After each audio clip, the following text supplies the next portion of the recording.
Ça fait quelque temps que j'utilise plus d'IA pour mes projets perso et franchement ça fait du bien, même si sur le coup, je kiffe pas trop, je vais être honnête. Depuis que j'ai découvert Cursor, Windsurf, etc., j'ai trouvé ça vraiment incroyable et du coup j'ai commencé à l'utiliser pendant quelques temps. Et là dernièrement, je me suis rendu compte en fait que je perdais pas mal en compétences. Je crois que j'en avais déjà parlé dans d'autres vidéos. Et du coup j'avais l'impression de moins savoir coder.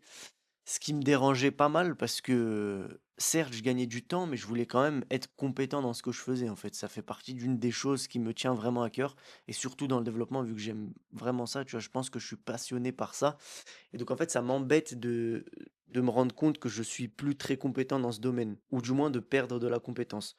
Donc j'ai pris la décision il y a quelques semaines d'arrêter d'utiliser l'IA, au moins pour mes projets personnels. Donc je me dis comment je peux apprendre des choses parce qu'en général, dans mes projets perso, je fais des choses que je n'avais jamais fait avant. Donc ça me permet d'acquérir déjà pas mal de compétences et de toucher à plein de domaines un peu différents. Sauf que maintenant, le point négatif, en fait, c'est que faire une application aujourd'hui me prend beaucoup plus de temps si je n'utilise pas l'IA. Mais bon, ça paraît logique et franchement, j'étais prêt à passer outre. Sauf que là, en fait, je me suis rendu compte d'à quel point c'était compliqué, en vrai. Parce que j'ai tellement pris l'habitude d'utiliser de l'IA dans tout ce que je fais, surtout dans le développement, que juste me poser devant Neovim et n'avoir aucun agent, rien du tout pour m'aider, c'est très différent quand même. Parce que du coup là, je bloque sur des choses assez «basiques» entre guillemets, qu'avec l'IA, j'aurais pu résoudre très, très rapidement. Et aujourd'hui, développer un bout de code sans l'IA me prend genre, je sais pas, 2 heures, tu vois? Alors qu'avec l'IA, en vrai, j'aurais pu le faire en 20 minutes, même moins. Donc, en vrai, c'est quand même une sacrée différence. Et j'avoue que sur le moment, j'apprécie pas du tout parce que bah, c'est pas cool de bloquer sur un truc pendant très longtemps pour au final se rendre compte que c'était un truc tout con et qu'il fallait juste réfléchir en fait ou que l'IA pouvait le faire très rapidement. Mais je me dis que j'y gagne beaucoup plus. C'est-à-dire que bah, déjà, ça construit ma discipline de fou parce que quand tu bloques sur un vieux problème de merde et que tu continues à chercher et que tu finis par trouver, bah franchement, tu deviens pas mal discipliné et le refaire, ça te pose moins de problèmes. De 2, ça me permet d'apprendre beaucoup de choses. Donc en fait, tous ces problèmes que je rencontre, je pourrais les résoudre s'ils réapparaissent et ils vont réapparaître parce que c'est ce qui se passe tout le temps.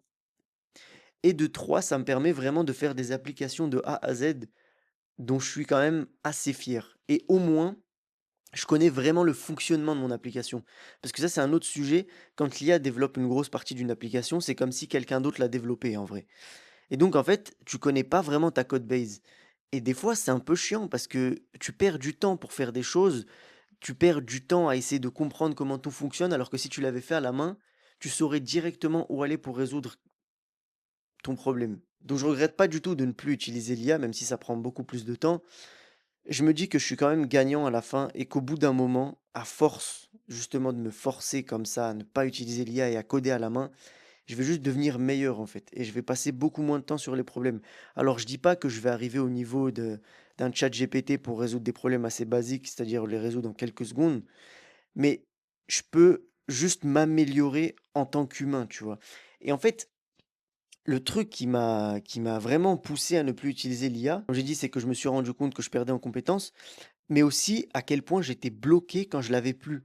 C'est-à-dire que imaginons qu'à un moment, ChatGPT bug, ce qui arrive très rarement, hein, mais ce qui est toujours possible, ou que j'ai un problème de connexion ou peu importe, et que je n'ai pas accès à ces outils-là, et ben, en fait, j'avance pas. C'est pas que j'avance doucement, c'est que j'avance pas du tout même.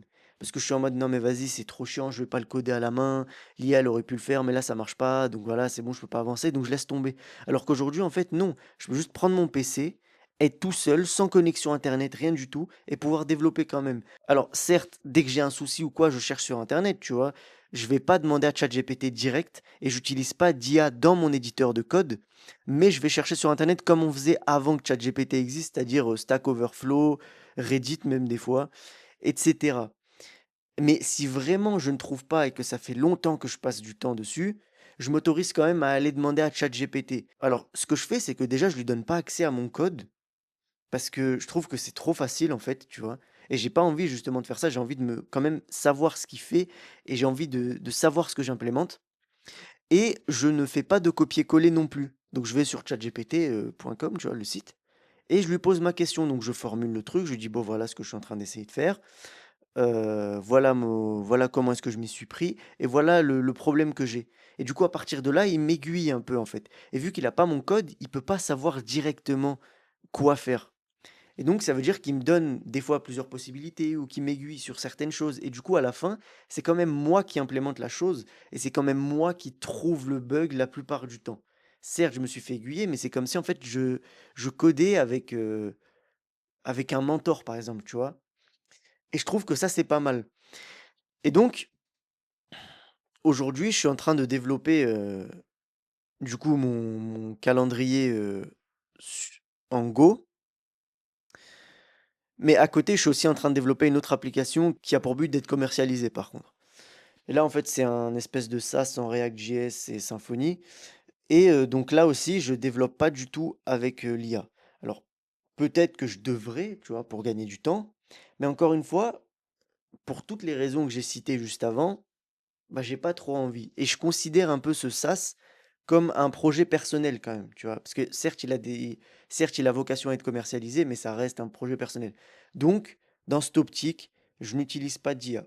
Donc voilà. Je sais pas, dites-moi ce que vous en pensez, si vous êtes d'accord avec moi ou pas. Je sais qu'en ce moment, les gens commencent un peu à s'éloigner de l'IA. Donc, je sais pas si c'est parce que je suis dans ma bulle en fait, et que vu que moi je m'éloigne, bah, je vois de plus en plus de monde comme ça. Mais je sais pas, j'ai l'impression que là, on est un peu en train de redescendre et que les gens se rendent compte un peu de ce qu'ils perdent en utilisant l'IA. Donc, je pense pas être le seul dans ce cas-là. Mais je sais pas, dites-moi en commentaire, comme la vidéo où je parlais de Neovim, il y avait pas mal de gens qui ont commenté. Franchement, c'était cool de fou, parce que c'était des commentaires très constructifs et très intéressants, tu vois. Des gens qui donnaient des indications, qui m'encourageaient dans ce que je faisais, ou juste qui donnaient vraiment des ressources ou quoi pour aller un peu plus loin, pour apprendre, etc. Et c'est vraiment cool. J'aime bien avoir en fait un espace commentaire comme ça, tu vois, de gens qui s'entraident, de gens qui posent des questions, des,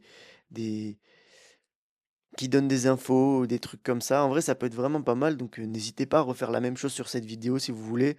Franchement, moi, ça m'aide bien et en plus, j'aime bien répondre aux commentaires. Je trouve ça toujours très intéressant. Donc voilà, let's go.